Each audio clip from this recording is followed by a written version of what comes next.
see 118 is 1 here. I take that 1/8, bring it up, and that looks good. So basically, the wrist will arrive at the level of the genitals, more or less.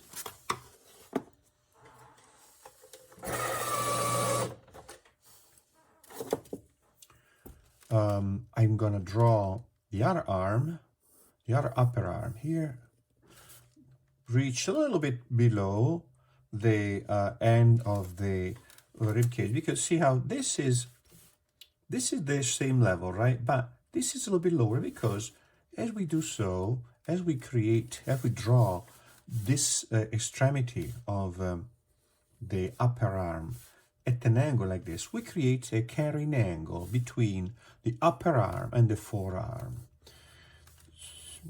What is the carrying angle? So there are certain angles between the limbs that are typical of male and female. So if I draw an axis here, the axis of the volume of the upper arm, and I keep going with this axis here, you see this axis here is not the same axis as the forearm.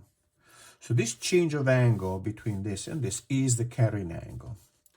So if I do this, if I draw here, this plane here at an angle, it makes it easier to also position the forearm at an angle.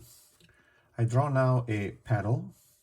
This pedal here is the hand, right?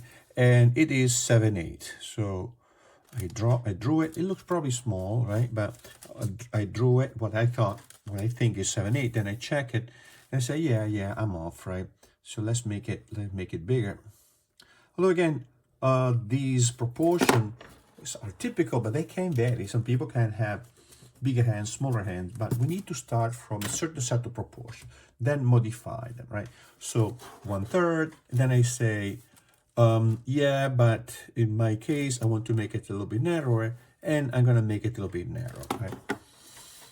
So now here we have the hand and the tenor eminence, right? Tenor eminence, which we can see as a separate volume attached to the palm of the hand. We also see how the hand reaches down halfway down the length of the thigh. So I'm repeating, there's a lot of repetition in these exercises, in this demonstration, because these things are difficult to